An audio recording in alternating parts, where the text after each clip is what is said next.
अस्सलाम वालेकुम। आज की इस वीडियो में हम पढ़ेंगे requirements after incorporation of a company. मतलब जब कंपनी को इनकॉर्पोरेशन का सर्टिफिकेट एससीसीपी से मिल जाएगा तो उसके बाद कंपनी को कौन कौन सी रिक्वायरमेंट फुलफ़िल करनी है। सबसे पहले हम प्राइवेट कंपनीज़ की रिक्वायरमेंट देख लेते हैं। आफ्टर इनकॉर्पोरेशन प्राइवेट कंपनी के जो डायरेक्टर्स हैं उन्हें विद इन 15 डेज़ जो है first chief executive officer of the company appoint करना होता है और विद इन 60 डेज़ जो है first auditor of the company जो है वो अपॉइंट करना होता है। ये जो फर्स्ट डायरेक्टर हैं कंपनी के जिन्होंने chief executive officer within 15 days और first auditor within 60 days appoint करना है आफ्टर इनकॉर्पोरेशन, ये वो डायरेक्टर हैं जिन्हें at the time of incorporation of company directors appoint किया गया था। फर्स्ट डायरेक्टर्स जिन्हें के एज अ डायरेक्टर अपॉइंट किया जाता है eight the time of incorporation of a company, ये अपना ऑफिस होल्ड करते हैं till election of directors in the first annual journal meetings. Annual general meeting के बाद जब डायरेक्टर अपॉइंट होते हैं तो फिर वो 3 साल तक अपना ऑफिस जो है वो होल्ड करते हैं। उनका टेन्योर होता है 3 साल। लेकिन जो फर्स्ट डायरेक्टर होते हैं उनका टेन्योर मैक्सिमम कहाँ तक जा सकता है? उनका टेन्योर मैक्सिमम जा सकता है 18th मंथ तक, क्योंकि after incorporation first annual general meeting of the company is required to be held within 18 months from the date of incorporation, and subsequent annual general meetings are required to be held once at least in every calendar year within a period of 4 months following the close of its financial year and not more than 15 months after holding of its last preceding AGM। तो जैसे ही incorporation हो जाएगी फ़ौरन से directors ने 15 दिन के अंदर first chief executive officer appoint करना है, 60 डेज़ में फ़र्स्ट ऑडिटर अपॉइंट करना है, 18 मंथ के अंदर अंदर जो है फ़र्स्ट AGM कॉल करनी है, और जो AGM होगी फर्स्ट AGM भी और उसके बाद जितनी भी AGMs होंगी उसमें डायरेक्टर्स को जो है वो एनुअल जनरल मीटिंग में ऑडिटेड बैलेंस शीट और प्रॉफिट एंड लॉस अकाउंट जो है since incorporation of the company वो प्रोड्यूस करने होते हैं। आफ्टर इनकॉर्पोरेशन कंपनीज़ को annual returns as prescribed in form A जो है वो जमा करवाने पड़ते हैं रजिस्ट्रार के पास हर एनुअल जनरल मीटिंग के बाद।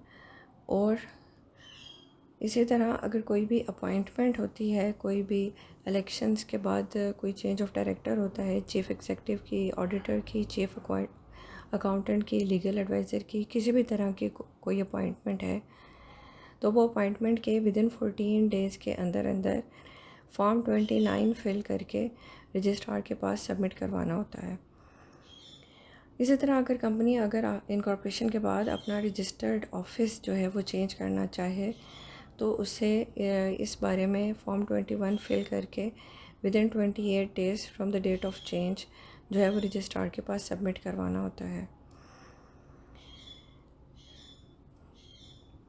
आफ्टर इनकॉर्पोरेशन अगर इंक्रीज़ इन शेयर कैपिटल है तो the company is required to offer new share to the existing shareholders, और जितने भी अलॉटमेंट ऑफ शेयर है, रिटर्न ऑफ अलॉटमेंट है, इसके बारे में विद इन 30 डेज़ जो है वो फॉर्म 3 फिल करके कंसर्न रजिस्ट्रार के पास सबमिट करवाना होता है।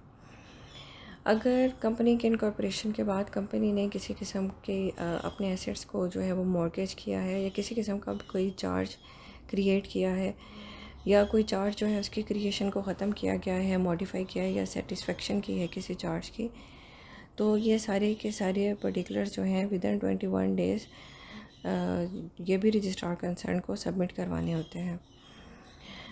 मतलब कि जब एक प्राइवेट कंपनी रजिस्टर हो जाती है, उसकी इनकॉर्पोरेशन हो जाती है, तो फ़ौरन इनकॉर्पोरेशन के बाद सबसे पहले अपना चीफ एग्जीक्यूटिव ऑफिसर अपॉइंट करना है within 15 days, within 60 days first auditor appoint करना है, 18 महीने के अंदर अंदर फर्स्ट एनुअल जनरल मीटिंग रखनी है जिसमें डायरेक्टर्स के इलेक्शंस होंगे और उसमें नए इलेक्शंस डायरेक्टर्स अपॉइंट होंगे जो कि 3 साल तक अपना ऑफिस होल्ड करेंगे।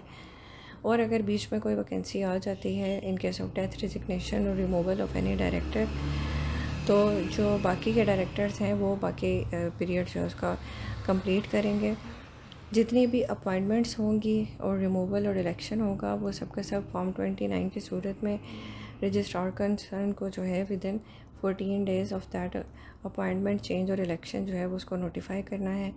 अगर कोई कंपनी अपना रजिस्टर्ड ऑफिस का एड्रेस चेंज करती है तो वो भी विदिन 28 डेज़ फॉर्म 21 फिल करके कंसर्न रजिस्ट्रार को नोटिफाई करना है।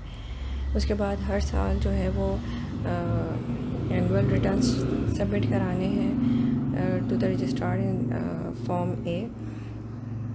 उसके बाद जो पब्लिक कंपनी है उसने भी यही सारे के सारे जो है रिक्वायरमेंट्स उसने फुलफ़िल करनी है। बस जो उसने एनुअल रिटर्न्स जमा कराने हैं वो फॉर्म ए के बजाय फॉर्म बी पे सबमिट कराने हैं। और प्राइवेट कंपनी जो है वो जैसे ही इनकॉर्पोरेशन हो जाती है वो उसके बाद फ़ौरन से अपना बिज़नेस स्टार्ट कर सकती है। लेकिन पब्लिक कंपनी जो है वो फ़ौरन से अपना बिज़नेस स्टार्ट नहीं करेगी। A public company has to acquire commencement of business certificate from the registrar concerned। ये साथ साथ में सेक्शंस भी मेंशन किए गए हैं, काइंडली इनको नोट कर लीजिएगा।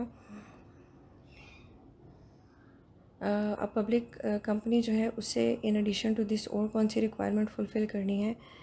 List of directors and consent of directors and chief executives are required to be filed within 14 days of after the election of directors and appointment of chief executive on Form 27 and Form 28। Directors और election of directors के बाद और chief executive की appointment जो है वो registrar concern को form 27 और फॉर्म 28 पे जो है वो उसको फिल करके रजिस्ट्रार कंसर्न के पास सबमिट करानी है।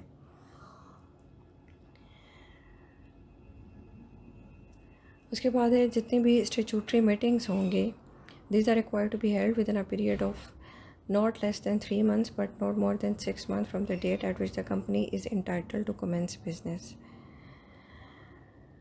A statutory report is required to be circulated to the member and 5 copies thereof certified in the prescribed manner are required to be filed with the registrar concerned at least 21 days before the statutory meeting।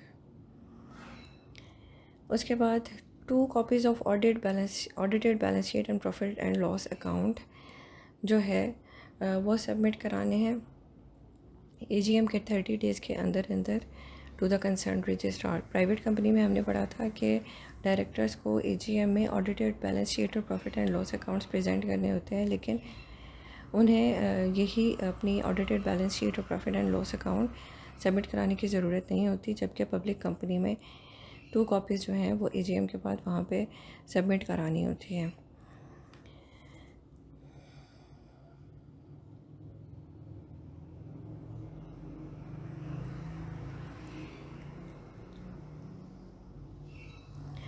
उसके बाद return containing beneficial ownership of listed security and change thereon on Form 31 and Form 32 are required to be filed with the registrar concerned and SECP। A listed company is also required to appoint company secretary। Hope so आपको आज का lecture जो है वो समझ आ गया होगा कि आफ्टर इनकॉर्पोरेशन प्राइवेट कंपनीज़ ने कौन कौन सी रिक्वायरमेंट फुलफ़िल करनी होती हैं और कौन कौन से फॉर्म जो है वो फिल करके टाइमली सबमिट कराने होते हैं, और पब्लिक कंपनी ने कौन कौन सी रिक्वायरमेंट्स फुलफ़िल करनी होती हैं और कौन कौन से फॉर्म फिल करने हैं और कितने टाइम के अंदर जो है वो रजिस्ट्रार कंसर्न के पास सबमिट कराने हैं। अगर आपको इस लेक्चर के बारे में कोई भी क्यूरी है तो काइंडली कमेंट्स में मेंशन कीजिएगा। Thank you.